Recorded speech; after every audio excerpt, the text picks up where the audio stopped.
The year is 2021, and the Detroit Lions don't know where to go with the direction of their franchise. They can't get anything going, nothing is working, and they needed a culture change, and they needed one fast. Their last head coach, Matt Patricia, the former Patriots defensive coordinator, had been an absolute disaster ever since arriving in Detroit, missing the playoffs all 3 seasons and going for a combined record of 13-29. The Lions decided to go with former tight end Dan Campbell as the team's new head coach, and it was clear from day one that if nothing else, Dan had a passion. He had a passion for the Lions and the city of Detroit.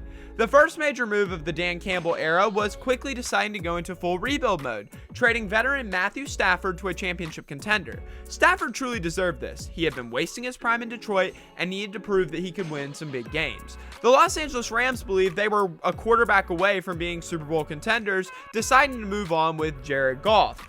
So, Dan Campbell and new general manager Brad Holmes pulled the trigger on trading Stafford to LA in exchange for Jared Goff, 2 first-round picks, and a 3rd-round pick in the 2021 NFL Draft. At this time, everybody had kind of written off Jared Goff as a bust, or really just not someone who could lead his team down the stretch, but Campbell believed in the right system that Goff could still be great, and that his career could be revived. I'm going to be honest, the Lions didn't really do much in free agency, choosing to build in the draft, but they did bring in former Saints running back Jamal Williams.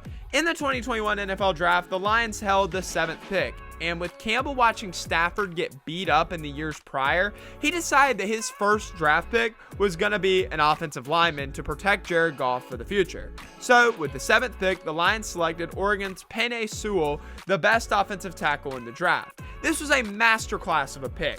But what was even more of a masterclass was the selection of wide receiver Amon-Ra St. Brown in the 4th round. Anyone who knows football knows where this story ends. Brown is one of the best receivers in football. He knows how to get it done. So, the offense was getting built here, but this team was far from ready. The 2021 season would start, and it looked like it was going to be the same old Detroit Lions we had seen for the past 2 decades. A 3-13 record, an absolutely abysmal start for the Dan Campbell era. Jared Goff didn't really look horrible, but he didn't really look great either. But luckily, the Lions didn't give up on Jared Goff, they didn't give up on Dan Campbell, and they did not give up on the future of this team. 2022 saw many changes for the Lions, but not with free agency, as that just didn't fit the Dan Campbell scheme. The Lions chose to address the defensive side of the ball, which was bad enough for 29th in the league in the 2022 draft. The Lions selected Michigan's Aiden Hutchinson with the 2nd pick of that draft, but remember, the Lions also had that Rams pick, so they traded the Rams pick to move up in order to take Jameson Williams, a wide receiver out of Alabama. Things were starting to move in the right direction, but still, no one really believed in the Lions or Dan Campbell. They were still the crummy Detroit Lions.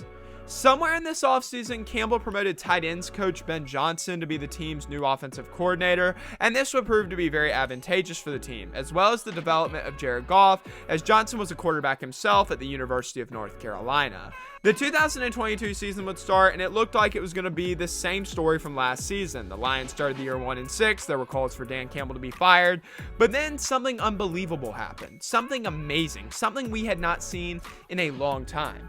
The Lions won 3 games in a row against the Packers, Bears, and Giants, and then they lost a really tight game against the Buffalo Bills before going on another 3-game win streak to go to 7-7 before facing the Carolina Panthers on Christmas Eve.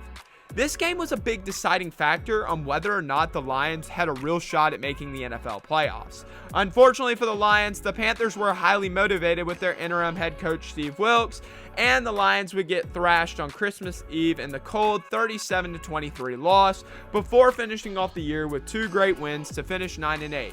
Unfortunately, this was not good enough to make the NFL playoffs. They just missed out. They were 2nd in the NFC North. But guess what? The Lions proved something. They proved that they could compete in the NFL and that they were not to be messed with next year, and that next season was going to be a great year. Dan Campbell was gaining popularity and respect amongst fans and players, and even if you weren't a Lions fan, you couldn't help but to love Dan Campbell for his energy and passion for this team. The 2023 offseason actually saw the Lions do something in free agency, with some notable names including running back David Montgomery and safety CJ Gardner-Johnson.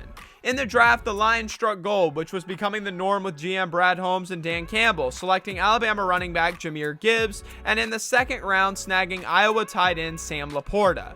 This season has been a great one for the Lions as well as Dan Campbell. The team finished this year 12-5 and hosted their first playoff game since 1994 and won their first playoff game since 1992, defeating, you guessed it, Matthew Stafford and the Los Angeles Rams 24-23. What a sweet one it was for Jared Goff to get revenge on his old team, and for the Lions, it just felt like some competence which we had not seen in 3 decades.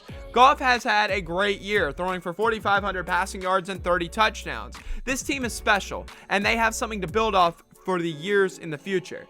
And that's the Dan Campbell way, to build and to never quit. I love this man and cannot wait to see where Detroit is headed next.